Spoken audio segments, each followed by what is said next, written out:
Hello. Hello. Hello. Hello. Let's go! Hey, kids. Hey, Dad. War crimes will be prosecuted. Does the word duh mean anything to you? Yeah, I chose this profession, so therefore I earn beer. You want to go to the matinee?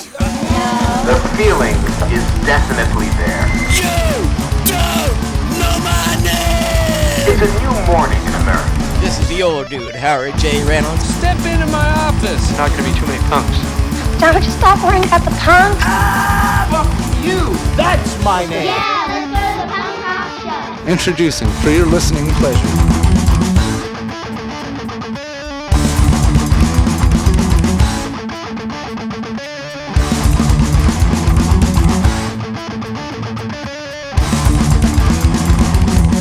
Hi, and welcome to the High Fives Punk Rock Podcast. I'm your host, Mike, and with me is Justin. Hi, Justin. How's it going? It's going well, Mike. How are you?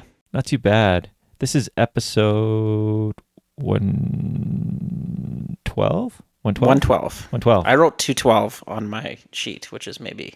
That's a little ambitious. But I like to think that you're going to hang out with me for like 200 more episodes. That's a lot of time. Well, just 100 more. Oh, yeah. I guess math's not my strong point.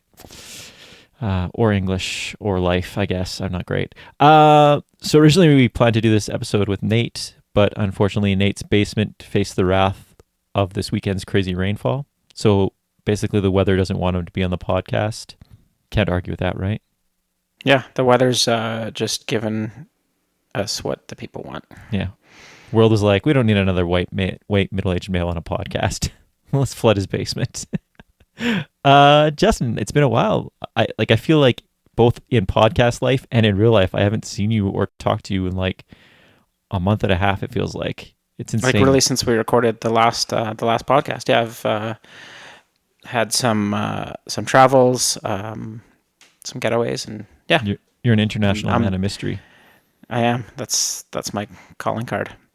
Did you join a baseball team after our baseball episode? Are you now a huge baseball fan? I tried to walk onto a baseball team, a few tryouts, but... I hear the Blue Jays are looking. Once they finished hearing my soundtrack, they wanted to see me actually play baseball, and that's when the dream started to die. Yeah. If you can get the walk-up song, and then you don't have to do the rest of it, you would have been fine. It was really fun to get some lists on that one. There was a lot of good suggestions that we got on that episode. There was, and I did have to own up to messing up my NoFX pick between the song that was in my head and the song that I actually picked. But it was great to see that the Quas did make a list as well, so that was some good vindication. It all worked out. Yeah. In other news, did you see there's a new Jurassic Park coming out? Like in a few weeks here? Yeah, summer blockbuster. Justin, high fives date. It's going to be awesome. Don't invite Nate. A great time. He'll flood the movie theater. I think he's a Jurassic Park disparager, so he's not invited. So have you seen the trailer for it or No, I haven't. Okay, dude, it's getting so much more insane. This one. Wait, hang on. More insane than bringing dinosaurs back to life through mosquitoes. Yes, more insane. And frog DNA. Look, I don't know the science, so I'm not going to pretend like that couldn't happen or could happen. But in this one, they're like, we've got another island. So heaven forbid that they have, 3 islands now? 4 islands? But this one was for the dinosaurs that they mutated that weren't actual dinosaur species. So they've gone mashups with the dinosaurs. Oh. Hilarity is going to ensue. Also, again, in the trailer, they're bringing a kid to this island with these hunters. Why is there always a fucking kid on the island? Oh, some kid tagging along. Like the first one makes sense. He brings his grandkids to see this amusement park. Yeah. The third one, the kid is on the kid's kidnapped or something, right? Is that how that rolls out? Something like that. No, he was doing that like paragliding or whatever, like where you're towed behind a boat. Oh, yeah. And then they're up in the clouds and they get swarmed by pterodactyls. Okay. Who cut their rope and then they float off into the island. Yeah. That's justifiable. But the rest of them, they're just bringing kids along to dangerous places now for no reason. Yeah. Yeah. That's it. Anyway, I'm going to hold you to going to that movie. in other news, I saw the video for the Propaganda show at Victoria's Ska Festival. Did you see that? I did Online not. anywhere? That looked super rad. Did they play Ska Sucks? They did not. I asked people that were there, and They they should said have they did opened with not. it. I can't believe they didn't. Also, if I was Save Ferris, because Save Ferris opened, which is also, that's like the most bizarre lineup. Save Ferris with Propaganda. Oh, Save Ferris should have played Ska Sucks.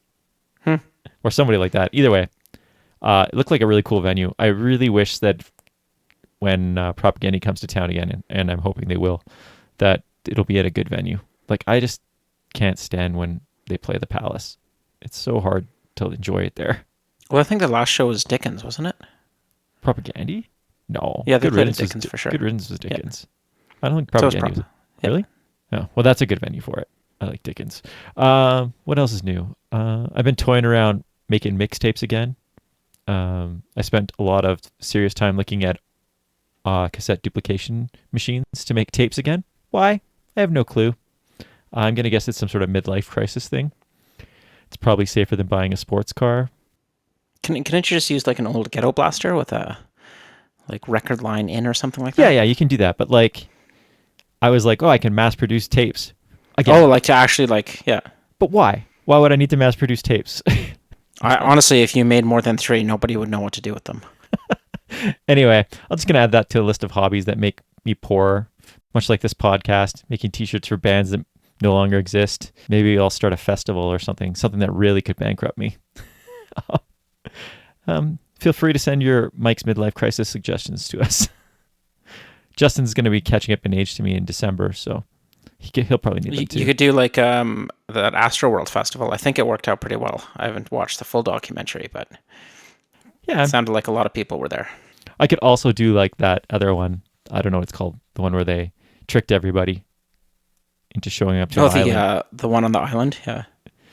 I don't have access to an island. Firefest. Do you think we could do one at Prince's Island Park? Yeah, we should. Yeah, like a knockoff folk fest. Yeah. What else? Thanks to everybody that reached out on the Spotify issue. It seems to be happening to a lot of music podcasts, so it's not just us. I like to think they were just picking on us, but it seems like it's a general thing because AI is now sifting through podcast episodes to see if there's any music being used that's not licensed. Not that I condone not licensing music, but basically on our podcast, we play music for the sole purpose of promoting the bands and the albums. So if for some reason your band or song is on here and you really are frustrated by that, just let us know and we'll take it off. It's not like we don't have any advertising if you listen. So we're not making money off this. This isn't like Justin. They can come after the zeros of dollars that we make. This isn't like Justin's OnlyFans feet page, which I stumbled across the other day. I know you got it. Good. I'm glad you finally found it. I've been leaving the posters in front of your house for quite a while now. Yeah. Well, there's QR codes and everything on them. I was a little nervous at first, but actually, isn't that weird? Like, my little cousin's dating someone like a semi-famous Canadian musician, and her feet, when she was here, she was showing us her feet were all over the internet, and by association, his and his dog's. That's weird. Yeah, like so weird. And I kept somehow, or he was taking the pictures. No, he didn't even know. Like he was shocked when he saw. He's like, "Hey, it's my feet," and he's like, "There's my dog's feet." Anyway, I was really shocked that Nate sent me those. He knows how close I am with my cousins. Let's reel this one in before. Hey, he didn't show up to the podcast recording. Sure, he had a good excuse, but he's gonna get all the jokes thrown at him. Plus, he likes feet. Just saying. Anyway, thanks again for all the hot tips. We did get a bunch of good ideas on how to deal with the Spotify thing, and I'm working on it. At this point, I think I've got the few episodes they tried to take down in the last little while I've dealt with and whatnot. But maybe try to listen on other podcast forums anyways, because it sounds like Spotify are run by bad people.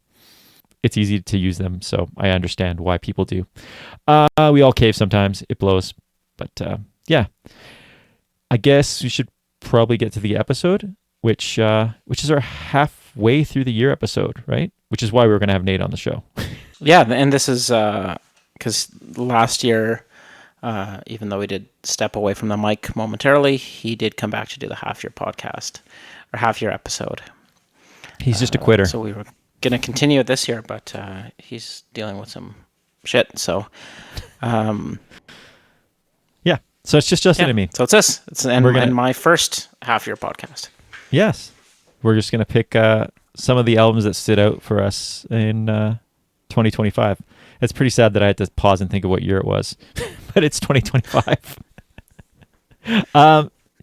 Did you find it hard to come up with albums? I found like there's a lot of music, but I'm thinking I'm getting caught in that whole streaming thing of like listening to singles almost more than albums now. Like I feel like every week I'm listening to more singles, and by the time I get through all the singles that I want to listen to, I almost like struggle to listen to the full album.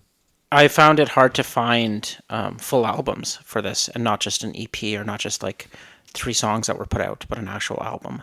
Yeah, there's a lot of that too. And like, yeah, I don't know. I guess that's just the way things are going maybe. But I'm trying, again, we've discussed this in nauseum, like through the podcast and in the WhatsApp group. It's like, there's got to be a way to force yourself to listen to full albums again. But it's just like the ease of streaming and how it's connected to everything, like whether you're in your car or you're out for a walk or you're like at your desk. It's just like so much easier than, let's say, like flipping on a record. And I find too, like just like even if you do find a record to listen to or a full length album, like if you press on Spotify shuffle once on a device somewhere in the world, your stuff is forever on shuffle. So listening to an album front to back has made that much harder too. Yeah, for sure. And yeah, but we did come up with 5, I think, right, from each of us. Yep. Yeah. All right, Hence Jess. the name High Fives. It's not a lie. I'm now checking my list. I'm like, hang on, did I get to 5? I got there. Nice. And with that, Justin, do you want to go into your first album pick? All right. So a couple of these I did mention earlier in the year as albums that I had been listening to. So it was nice to have those to kind of look back through and be like, oh yeah, that's been out for a little bit and I'm still listening to it. This one had just come out. It's only about 6 weeks old at this point. Released on Rad Girlfriend Records. It's the 6th release from who's got to be the best band from Dayton, Ohio, or certainly the best punk band. I don't know anyone else from Dayton, which is like... There's a lot of bands from Ohio though, right? Like all those like... But I think Dayton's like the 5th or 6th largest city in Ohio for some reason. I'm not going to pretend like I know a lot about Ohio. I'd like to go. I'd actually like. Ohio's, on my list once the U.S. is not so fucked and I'm willing to travel there again. I've actually always wanted to go to Ohio too for some reason. I'm not sure why, but just sports alone. They have so many good sports. But yes, the whole probably don't want to go to America thing is still. Yeah, that's definitely still a thing for me. Yeah. Anyway, what was the band? Did you say the band? I didn't. No, I got derailed talking about Ohio. The band is the Raging Nathans. I thought it was a great pick, not only because of how good of an album this is, but also because our very own Nathan is raging in his own basement, ripping up carpet and drywall as we speak. So I thought it was quite fitting. I wish we could get a live feed of that. Yeah, no, cut to tape. He's got those burly muscles that would probably help our podcast out. That's right. Yeah, just doing the heavy lifting. The album is Room for One More, and just like this is just another solid release from who might be one of the hardest working bands. Like these guys are in the studio and on the road all the time, and it doesn't seem to take away from their, quality or intent or water down what they're doing. They're just like one solid release after another. This album's full of like great hooks. It's straight ahead punk rock. They got the anthemic choruses in there. It just hits on so many levels for like what modern punk rock would be. And I think it's something that like if you were 20 and getting into the genre, or if you were much older like us and have been listening to this for like 30 years, I think it's going to resonate with like a pretty broad audience and just like what punk rock should sound like. Yeah, it's definitely a throwback to the whole like 90s skate punk thing too, right? Like, which resonates with us for sure. Yeah, but it doesn't sound, to me at least, it sounds like it's got nods to that, but it doesn't sound like a throwback band. Yeah, that's fair. I get that too. Like, I didn't mean that in like they're just like trying to sound like Face to Face or something like that, which they don't sound anything like Face to Face for the record. But yeah, it's their own thing for sure, and it's they're. I mean, we've discussed them a bunch of times on the podcast before, but I really like them because they're good at that sound and pumping out new music that's like for the amount of new music they put out, it doesn't ever feel like it's too much. Yeah, totally agree. And what song did you end up picking, Justin? I went with the song "If You Want to Hate Me." I do want to hate you, but Lots of people do. Get in line. fair enough. I don't really hate you, Justin. You're the best. Great pick. Great album. Highly recommend checking it out. The first album I went with is another band that we had mentioned a couple episodes ago. So this probably will become a theme, I'm assuming, with our lists. But the band is I guess it's not really a band, it's a person, but it could also be a band. Maddie Grace, and the album is Cheap Shame. It feels like cheating because I did talk about this like either in the last episode or the one before it, but I do find myself going back to this album a lot.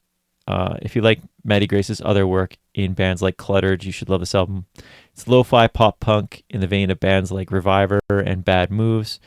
I just really love her voice and lyrics. Cheap Shame is an overall solid punk rock album. I don't know if you got a chance to listen to it when I mentioned it in the last episode or not. I've not listened to it. No. I think you'll actually really like it. Some of the standouts are the single, which is The Great Canadian Going Out of Business Sale. And I was wondering if that was a reference to the Great Canadian Bagel. I was going to say that one really hits home with you. If it is, I have so much to talk about with her. Another good one is Stick the Landing. Party Fault is another great song. Just front to back, great. It's just a great pop punk album. And I really enjoy the lyrics. Again, I think a lot of them have to do with transitioning and society these days. The song I went with is called High Fives and Ritual Suicides. And yes, I did pick it because of the high fives thing worked for this podcast, but it really is a great track. So that's the one I went with. Figured it's a good way to kick this podcast off. Awesome. Some great tunes out of the Ohio and... I think Nova Scotia. I believe it's Nova Scotia. Yeah, East Coast. It's Canada. East Coast vibes. My first pick for our halfway through the year 2025 list is The Raging Athens. The Raging Nathans, off the album Room for One More. The song is If You Want to Hate Me. Maddie Grace, High Fives, and Ritual Suicides off the album Cheap Shame.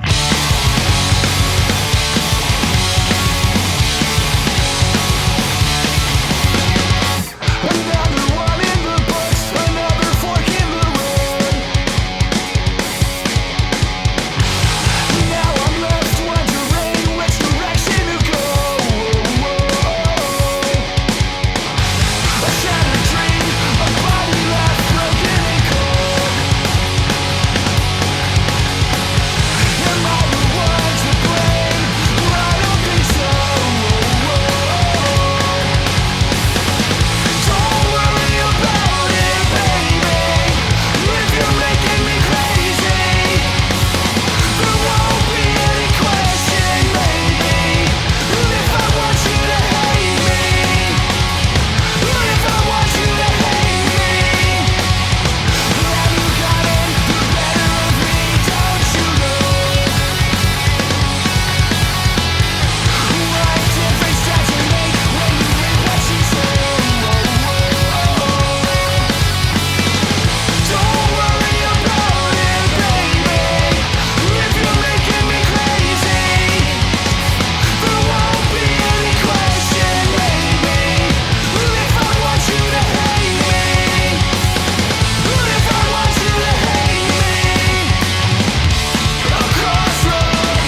right, we're back into our second picks for our halfway through 2025 episode. I'm going to take a page out of my notebook, or maybe flip back to a page in my notebook. For the second pick, I did mention it a few episodes ago. It's a band from Montreal, Quebec, so I'm getting my CanCon in there. And I think we talked about how great the scene in Montreal is, and this band, I think, is one of those outputs. The band is The Last Mile, and they recorded this full-length album, which I think is their second or third, and released it April 11th, recorded in Vancouver, released April 11th on Thousand Island Records. And the album is called Holding On to Hope. I'd listened to it a little bit, I think, when I brought it up in a previous episode, and I've listened to it quite a bit more. And I think what really strikes me about this album is it's pretty uplifting. Like, it's, certainly personal lyrics that are, like pretty intense and insightful and introspective. But there's like a message of positivity, and it's about like kind of turning a corner and not just kind of living in your shit, but actually trying to see a way through it, which I think is actually quite important. And probably what we need a little bit in this world right now. It's obviously pretty fucked up in a lot of ways, and You don't it's say. very easy to dwell on that. But if you can find a way to see through it a little bit, I think that can go a long way. And I like that. That's a little bit of a theme in this album. I saw just a brief video. I think it was actually off the song that I picked, which is a track called Anything. And this band looks and sounds like a band that I would want to be in. Like, they're just like, they look like they're making music that they want to make that is an ode to the bands that they grew up with, and the sounds that they enjoy. And there's just like so much, I think, integrity and honesty to their sound that like, I'm all in. I want to be a part of it. So really recommend checking out The Last Mile.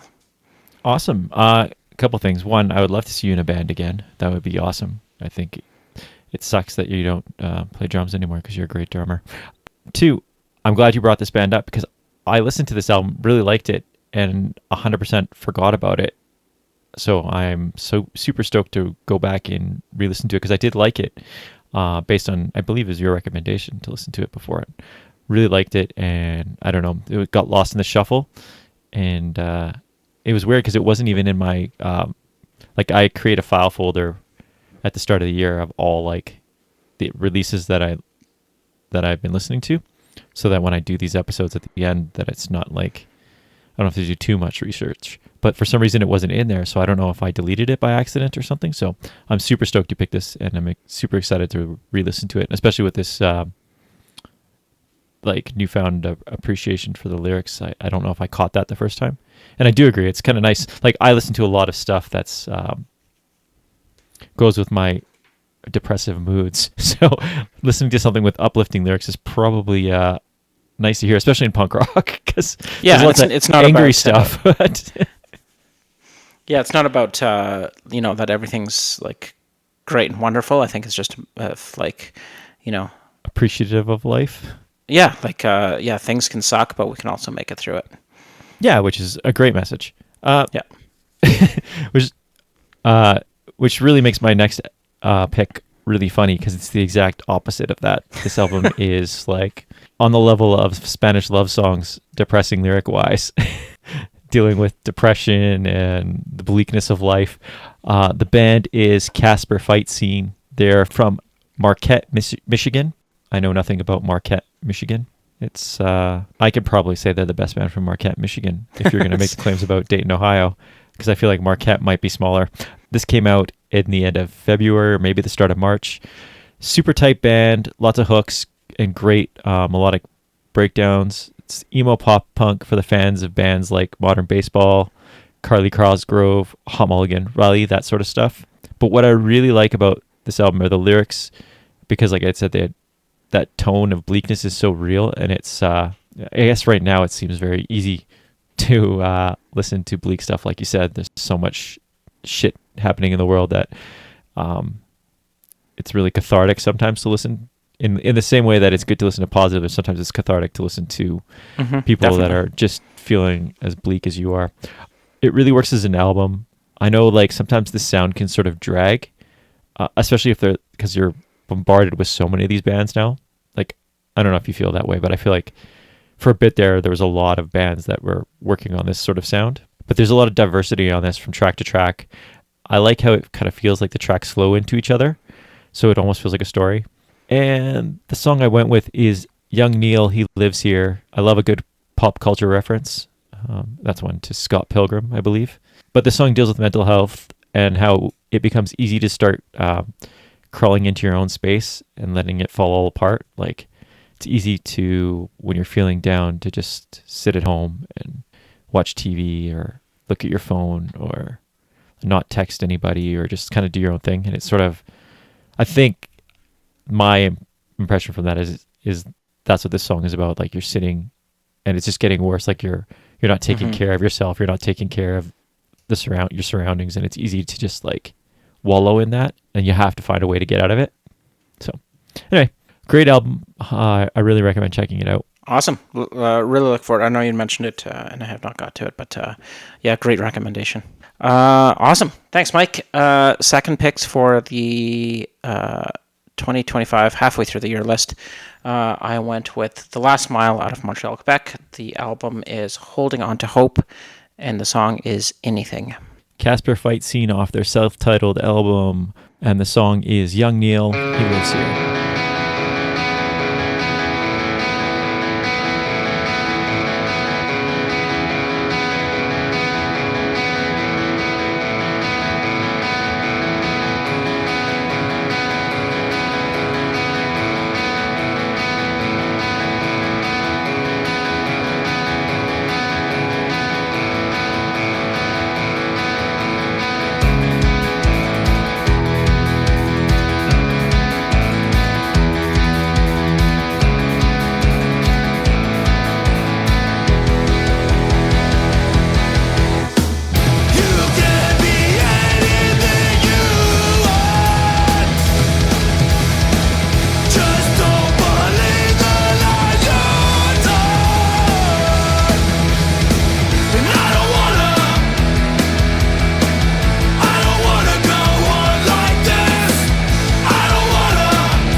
Sleep watching Seinfeld at 7:30 p.m.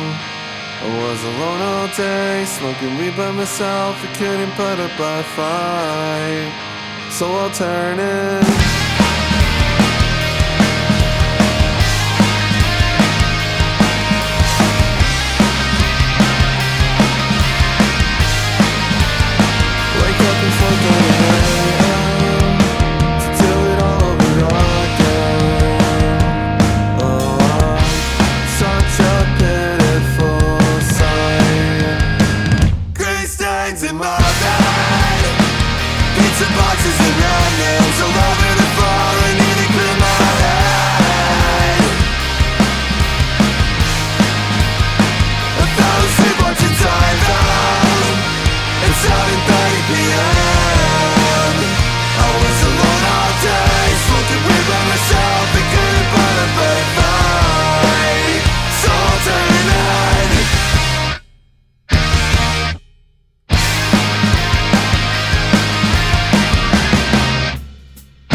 Okay, let's jump into the third picks for what's been released so far this year, and I'm going to sort of build upon the themes that we talked about from the last picks, which is really about like dealing with your shit or living in it. And I'm going to read you one of the lyrics in this next song that I picked. Sorry, not one of the lyrics, one of the quotes from the guy that wrote it. Just talking about like how easy it is to get stuck, like you were saying, and not realize like how shitty things are getting. And so he said, it took me a long time to figure out that I need to slow the fuck down when I'm not feeling up for something. And sometimes forcing yourself through it can just make it all worse.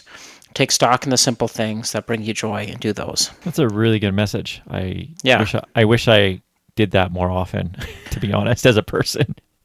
Yeah, it's pretty amazing how it can feel like pretty like hopeless or repetitive, or you can just feel stuck. And sometimes it doesn't take a whole lot to just kind of change your viewpoint, and a little bit of good can be a lot of uplifting. And I think this quote in this band kind of does a good job of addressing that in this album. So the band is Unseemlier, which is a bit of a mouthful. They're out of Boston, Massachusetts. That's on the seaboard, the Sure American is. seaboard. Doesn't need a geographical locator, just the seaboard. They had released an EP last year, so this is a follow-up, full length to that. That's on Sell the Heart Records, which I think is a small label out of California. They describe themselves as, I think, hard emo or soft punk, post emo, Sounds like stuff I make pseudo up. hardcore. I don't know. Either way, it's got like some really good sort of emo pop hooks. But there's still some like, good heavy shouts and screams on it.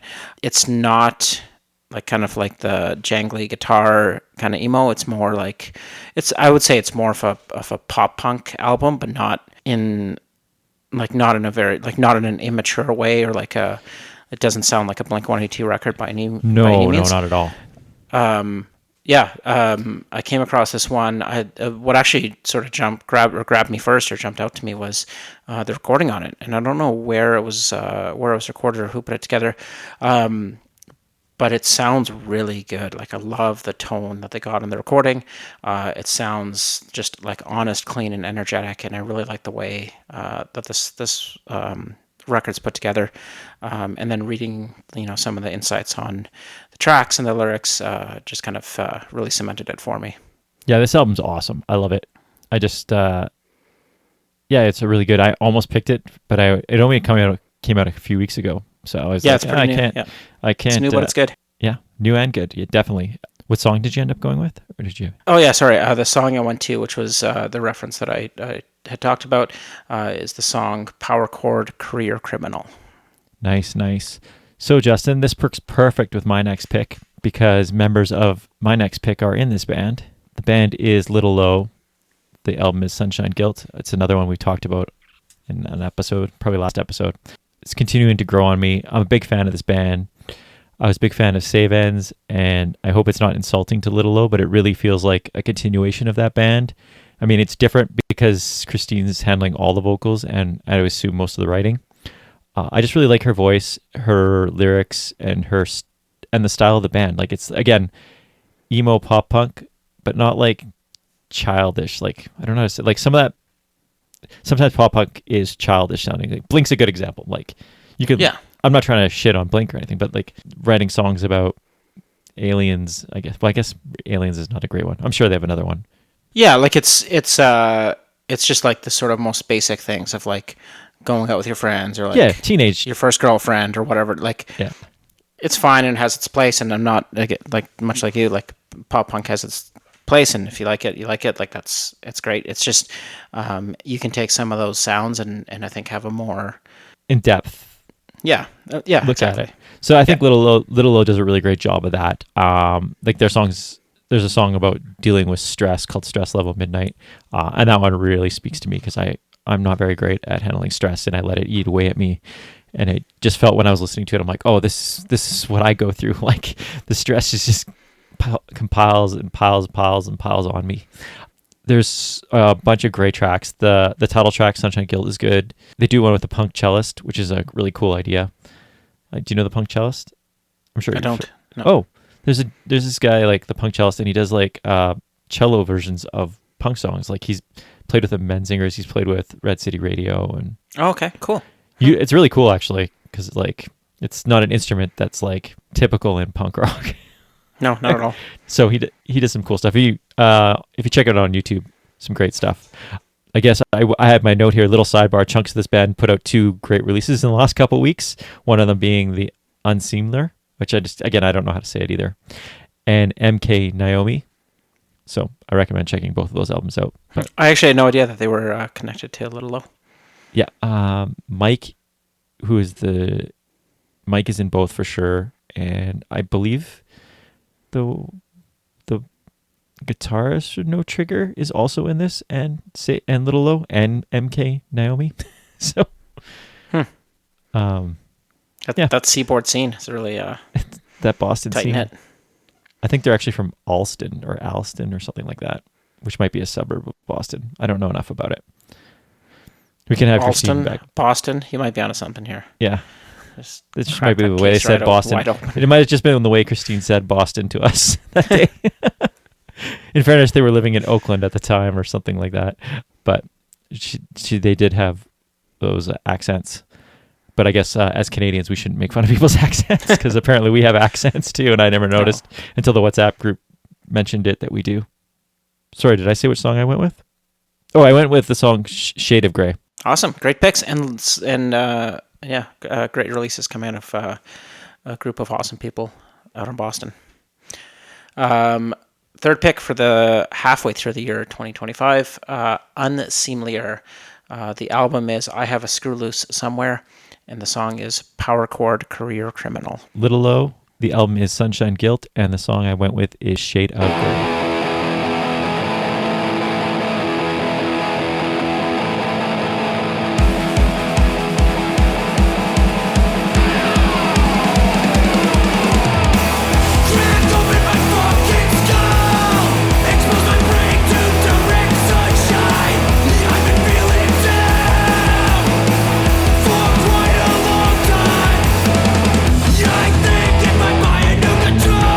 Or shave my fucking head.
Okay, we're on to pick number 4 for the year 2025 thus far. The word supergroup gets thrown around a lot. Sure does. Usually the results aren't what people would anticipate. Reminds me of, what was it, Stuart Copeland and Buckethead or someone like that had a band that was fucking really? awful. Like yeah, Buckethead, like the guy that had the KFC bucket on his head and played in Slipknot or Limp Bizkit, one of those ones, right? he was playing with like Guns N' Roses, I know, at one point. Anyways, I don't know if it was actually those two, but sounds real. Yeah, like those are the kind of bands that supergroups tend to be, and then you're like, how can all these great people have something so terrible? What's that one that's like the stupid one? Like, it's like the guy from, it's like Tommy Shaw from Styx and like Ted Nugent and like Yankee Doodle or something, or Yankee fucking. The Damn Yankees. Damn Yankees. Those Damn Yankees Yeah. or them Damn Yankees. There you go. That's why you shouldn't have supergroups. Yeah. Yeah, and they almost always have a stupid name too, like them Crooked Vultures or whatever. Like, just like. What was the one that with the Motley Crue guys and Stone Temple Pilot? They had a dumb name too. Oh, well, it doesn't matter. That's not the Nikki Sixx band, is it? Like, no, but he was in it. 6 a.m. or whatever. 6 a.m. Yeah, that's also stupid. Anyway, if Motley Crue did it, it was probably stupid. Yeah. Fortunately, this is not the case for this band, which is members of Circa Survive and Seosin, Coheed and Cambria, Thursday, and My Chemical Romance. All bands that I like quite a bit. They came together to form LS Dunes in between all of their other, I guess, main projects. It's the second album that was released right at the beginning of this year, I think in January, which is a great blend of punk rock, hardcore, indie rock, straight up rock, some good pop hooks, some weird kind of almost late 80s synthy kind of pieces to it, or at least synth pop nods, and is altogether strangely approachable for all the sounds that they've mixed together. I think this album is one of those ones where if it doesn't hit the first time, give it another listen, and you'll find something to really sort of start pulling you in, which is certainly how it worked for me. I think I needed it to have a good couple listens through, and start picking up on the nuance and start finding things to draw me in. And once they have you pretty good. I really like the way this album plays out cover to cover. You know, we talked about how it's hard to put an album together, and I think this one actually flows really quite nicely. It's not just a bunch of songs. It really feels like an album that was intentionally pieced together in a specific order, which I appreciate. It also peaked at number 3 on the UK rock charts, which I thought was pretty awesome. Like, that's random. Yeah, like, you know, they've got some sort of power behind it, and I think it's been quite critically acclaimed and well received. It was also recorded by William Yip, who has recorded so many different things. I think most notably, I was looking through his discography and all the things that he's had his fingers in, but he recorded a couple of the Menzingers albums, including After the Party, and he included The Hum Goes On Forever, which is my favorite Wonder Years album. So that alone makes me want to listen to it and make sure I give it a really good effort, and I'm glad I did. So yeah, LS Dunes. The album is Violet. I had a bit of a hard time picking one song to go with, and I tried to find one that really encompassed all that the album offers, so I landed on the song Paper Tigers. Awesome. Paper Tigers. Does Thrice have a song called Paper Tigers too? They do, yeah. Or Paper Moon. No, Paper Tigers, I think. Yeah, I'm pretty sure it's Paper Tigers. It's I'm going to have to listen to this album again. The first time it was really hard for me to listen to, but I liked it. I just found it like it was hard to listen to. I'm going to try to listen to it as a full album because, and I totally see why you like it. It's very like musician based. Like, you know, there's like certain bands and you're like, oh, a musician will like that. Like the drumming in it's really good. Like the guitar lines are great. The recording is really good. When you said the name William Yip, I was like, oh, I know that name from somewhere. So it's kind of cool. That it makes sense. I like those albums. On the topic of Wonder Years, did you see what they did at, I think it was Warped Tour? Because it was like, I thought it was pretty cool that they like got out there and basically took a stance on certain things that are going on in the world with Palestine and ICE and all sorts of things, and that's good. I think we need bands out there, like bands of that caliber, doing it. Yeah, reach people that aren't take a stand. Like I think the Wonder Years are a band that have fans along all spectrums, probably of the political lines, and it's probably kind of cool for them to take a stand. It'll be interesting to see if they get any backlash. I doubt Warped Tour gives them the backlash that, like, let's say doing it at Coachella or something else might do it, but still cool. No, to see them. for the better part of a year at least, Dan Campbell, lead singer, has been pretty vocal about. Oh yeah, like what's been happening there. But yeah, to take it to Warped Tour and use to take it to Warped Tour, and Warped Tour was on good. Amazon. Like, it was broadcast live on Amazon. Oh, that's right. Yeah. So it's a pretty big. I think it's a big deal. I think it's really cool that they did it. I mean, lots of bands are doing it, but I know it is a risky thing to put out there if you're a band, because it's such a hot topic. But yeah, it's cool that they did it. I appreciate it. Nothing to do with Alice Dune, so sorry that I said part of it. But when you brought up Wonder Years, it just reminded me about that. It also helps me fulfill my Men Singers quota for the episode. So yeah, of course. And you're co-ed. Yeah, this one's checking a lot of boxes here. So interestingly enough, mine is also a super group, very different than LS Dunes. But the band I went with is called the Kilograms. They're a group featuring Sammy Kaye, Joe Gittleman of the Boss Tones, Michael McDermott of the Bouncing Souls, and Joan Jett, which I didn't really know, but I didn't know she was in it. No, Joan Jett's not That's in it. No, Michael was in Bouncing Souls. And sorry, he was. I'm like, okay, that makes a lot more sense. Yeah, and in Joan Jett's band, and Jay Duckworth. One of those bands is great. For Secret Six. Wow, Justin. They play ska with a soulful and roots flavored tinge to it. The album is called Beliefs and Thieves, and it came out in April. It's their first full length, but I think they've kind of been teasing this album with EPs for the last little while. It does not disappoint at all. It's relaxing, upbeat, and a perfect spring-summer album. If you're looking for that great summer patio album with punk ska roots feel to it, it's perfect for you. I love that both Sammy and Joe sing on it, because they both have such distinct and great sounding voices, and that really lends it to this sound. Like, it's kind of also got that Hellcat Records feel to it, but also, like, at points it sounds like a raw Boss Tones like sound too. I don't know. I like it a lot. Tough to pick one song off this one again. I kept going between the first track and the second track, but I ended up with the title track called Beliefs and Thieves, because who doesn't like a little nod to the Clash? Awesome pick. This album's great. Yeah, you described it perfectly. Like, right in time for summer. I sort of put it up there with like the Agrolites or Hepcat for just one of those albums that's so good to have on, like, on a patio in the summer heat. It's perfect. Yeah, it's a great spring and summer song. One other small note on the Kilograms is Sammy Kaye's partner is going through a health issue, and as usual with the amazing healthcare system in America and insurance system, they decided to not cover the therapy that is working for her or them. Right.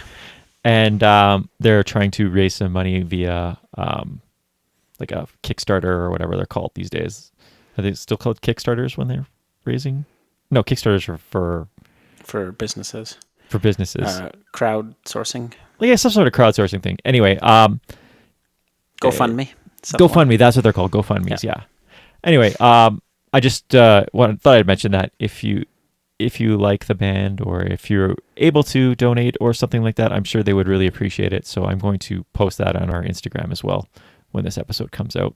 But it's easy to find if you look up Sammy Kaye. I think he's got it linked on the page. He seemed to be uncomfortable asking for it, but I can't imagine what it's like to go through cancer and know that you could potentially get better, but just not afford it. Makes me very thankful to live in a place like Canada, like with family members that have had scares. It's amazing to see that the amount of coverage that you actually get. Like, I don't think my family could have afforded it. Like, when I found out how much some of the medicine was costing. Yeah, so. And the fact that there can be a modern country where that isn't a thing just blows me away. Blows me away too. It's I guess. Anyway, I don't mean to get dark or anything, but I just thought I know we don't have the biggest platform, but it's probably just worth mentioning. And that's it. Sorry to bring you down. After a really upbeat after an upbeat album. Yeah. Wish them the best in their recovery. All right, fourth picks for the year so far. I went with, and this is our supergroup picks. Yeah. I went with LS Dunes off the album Violet. The song is Paper Tigers. I went with Them Damn Yankees. Oh, no. Sorry. That joke sounded better in my head. Sorry. The Kilograms, Beliefs and Thieves off Beliefs and Thieves.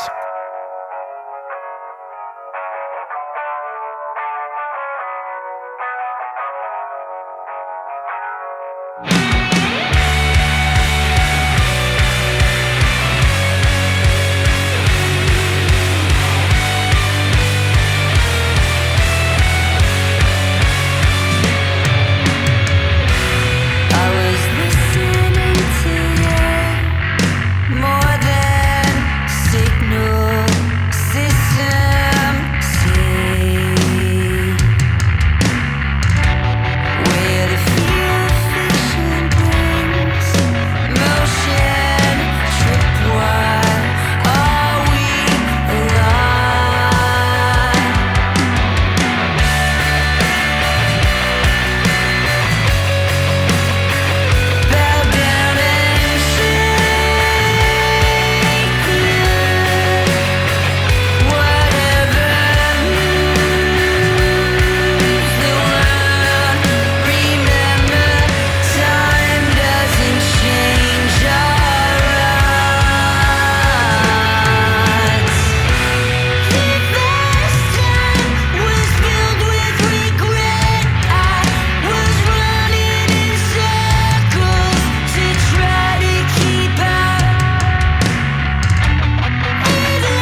seen of how the dominoes fell with deception.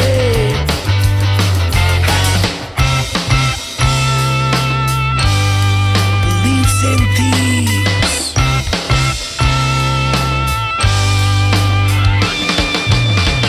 There's petty crimes in the New York Times.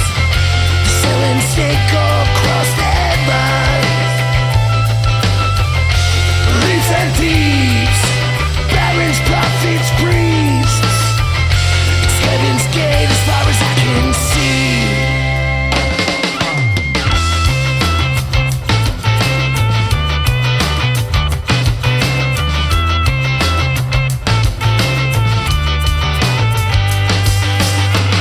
So bury me with democracy.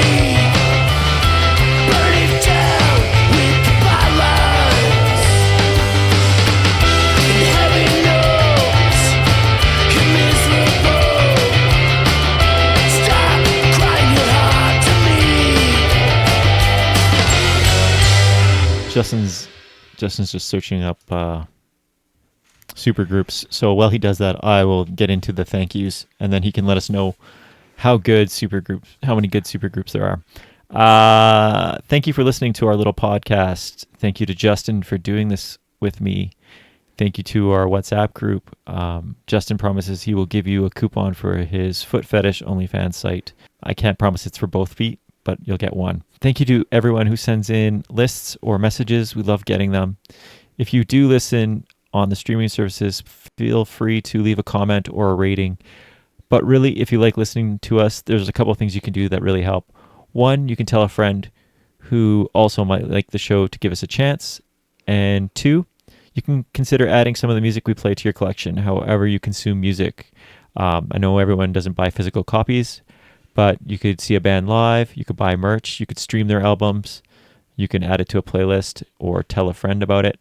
But yeah, thank you again. Really makes doing the podcast fun that there is interactions with people, and it's always a good mental break for me to do this podcast. So I appreciate it that someone cares to listen, and that someone as awesome as Justin does this with me.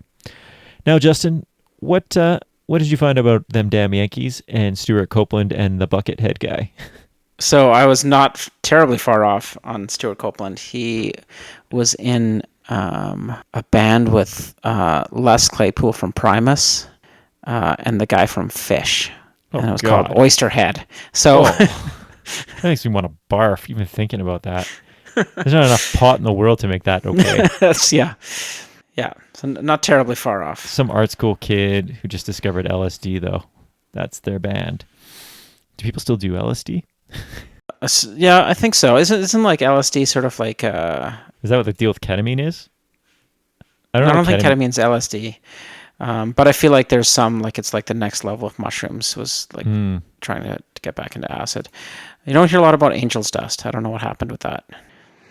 Is it like PCP? Maybe it's like that. I don't know. The only time I ever heard Angel Dust was that Faith No More album was called Angel Dust. Yeah. And then once when I was walking in Fish Creek, some girl was ODing or something, but I think she was just drunk. But at the time, people were panicking. They're like, "She's on Angel Dust." She was like screaming. And that's my only experience with the term Angel Dust. Isn't there a metal band called Angel Dust? Maybe. There should be. I'm sure there is. The damn Yankees, Mike, just so you know, was Ted Nugent, Tommy Shaw from Styx,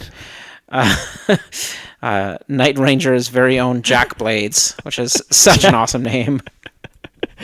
Wow, Jack Blades, Ted Nugent, you sold me. This is his real name, Jack Blades? Do we know? He continued to work with Tommy Shaw under the name Shaw Blades, which is even worse. Oh man! On that Blades note, and Sticks would have been like an even better name. Way better. Justin and me once saw Sticks because I used to get free tickets to shows, and that show wasn't awesome. The show was awesome, but it wasn't Dennis DeYoung singing. It was Gowan, who was some serious CanCon for you. He's a strange animal. He sings his Moonlight Desires too, but they didn't play Mr. Roboto. They put it into a melody or a medley, right? A medley, yeah. And then Justin and me just watched this like mom clearly hit on her son's friend the whole time. Yeah, that was the best part of the show. Yeah. And that was our experience with Styx. Also, Renegade is still a pretty fucking rad song. It is a pretty great song. song. That's a good walk-up song, actually, Renegade. So no one uses Renegade. Anyway. That would be a good one. That's got a good beat. Yeah. It's got that good strut feel to it. Also, I used to close, when I wanted people to leave the record store, I'd put Come Sail Away on at night. Which... Yeah, the original or the Cartman version? No, the original. Which I actually do like as a song, but a lot of people hate that song, I found out. It's a good song. It's it's like song. I know you like We Built the City. It's which very is similar. Also a great song. But very polarizing. People do not like that song. Before we get to our last pick, and I'm just going to guess you didn't pick this because we didn't talk about it at all before. I had planned to put on the Propaganda album on this list, but I didn't because I figured Nate was going to pick it. Yeah, there's actually a couple I didn't pick because I thought Nate was going to pick them. Yeah, it's kind of weird. Not to diminish anything that else we picked because I do like all those the albums a lot that we picked. But I almost felt like I should bring up, in the last episode we kind of talked about how we weren't sure about the Propaganda album. I've gone full circle and I love the album now. So that's all I really wanted to mention about that, is how much I really love that album now. I'm not there yet, but I could get there. I think you'll get there. It's interesting. I mean, I think we both know we're close to getting there, but I've got there now. I'm a quick finisher. I do hope they're touring through Canada, so it'd be great to see them again. It's weird that they went to Victoria but not here. Like, it feels like the natural stop. Sled Island was this weekend, and maybe that was some of the issue too. Yeah. We don't have Ska Festival kind of money to bring them in. No. You can only pay for... We couldn't even bring in Sublime with Bradley's son, which is also, I think, played that Ska Festival. It was just Rome. No Rome. we just had Rome here. He's going to play at Prince's Island Park Festival. Yeah, just doing a DJ set. Yeah. Of Sublime songs. Basically, he's playing 40 Ounces to Freedom. I don't want to be a spoiler. He might sing over it, though, to avoid royalties. Justin, what's your last pick? My last pick is one that kind of snuck up on me. It's new to me, and it's a song that I think really just spoke to me. I think it's a really great message. I don't even know how I came across this. It might have been on Punk Rock Theory. The artist is Cumulus. This is the fourth album that she has put out. She's a songwriter from the Pacific Northwest, I'm assuming.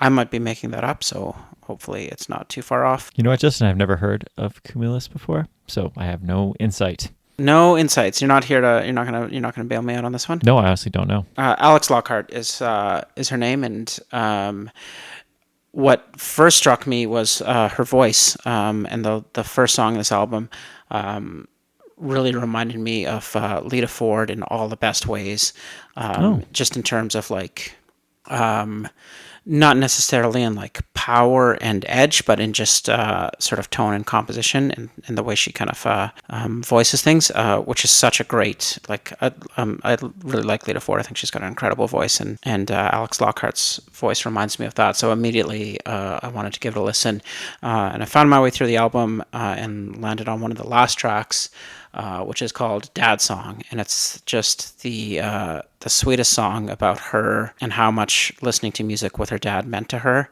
and like singing along in a car, or him buying her first drum set, and he would dance in the kitchen and cheer her on as she played in the living room. And she has a lyric that's, I didn't know what the words meant then, but I loved that semi-charmed life, which is, a great Third Eye Blind reference. And I thought it was just the most sweet and sincere song.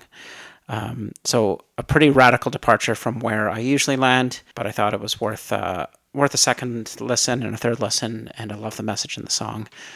So I went with it. Awesome, Justin. It's always cool to come out of the bubble a little bit. Unfortunately, the band I picked will not work with this pick at all. It's going to be the exact can't get them all. It's going to be the exact opposite, other than they're from Vancouver, which is kind of like the Pacific Northwest. But the band I picked is Emma Goldman, and the album is All You Are Is We. Emma Goldman, the band, not the person, like I said, is from Vancouver. They play screamo, hardcore, metalcore, in the vein of the mid to late 90s bands that had that sound. On first listen, it really reminded me of the bands that were like touring through Western Canada when we first started going to shows. Like bands Like Atreyu? No, not like Atreyu. Sorry. I was going to say, like, you might get us kicked off Spotify. Probably. Think like Submission Hold, Chupacabra, Malfaction, bands like that. So pretty intense, aggressive bands. It's kind of cool seeing bands rediscover that sound. I know music, especially in these genres, it gets kind of cyclical where younger kids discover bands doing stuff and then put their own spin on it and do things like that. So it's kind of cool, especially I found that like hardcore is becoming very mainstream now with like Turnstile and Scowl and very like produced and mainstream, which is nothing wrong with it. Scowl was a late cut for me on this episode, but this is almost refreshing to see something in that same genre capture the rage of basement hardcore shows. Again, not for everybody. I'm not even going to pretend it's for everybody because it's pretty loud and it's pretty like in your face. It's political and so it's got a lot of that elements to it too. The only thing I would say that I don't love is they have a couple electronic breakdowns a la like Refused, but for some reason they weren't working for me.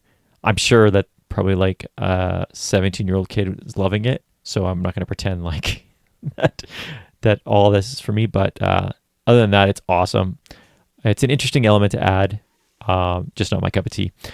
I went with the track We Are Corporatizing Polyamory. Yeah, just this track really stood out to me. Captures all of their sounds in one sort of thing. There's lots of screaming. The drummer in this band's really good, and I'm still have always been a sucker for when there's talking almost in a song. So there's some of that in there too. And that's my last pick for the halfway through 2025. All right. Well, this is going to be a very jarring way to end the episode.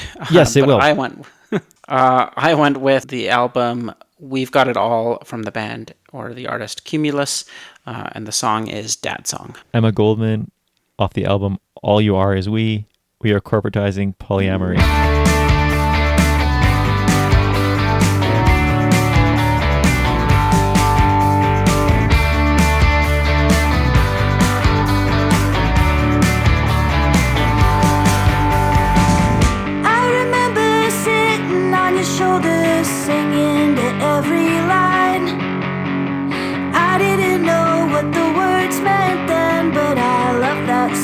Charmed life. Minor notes and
Hi, and welcome to the High Fives Punk Rock Podcast. I'm podcast.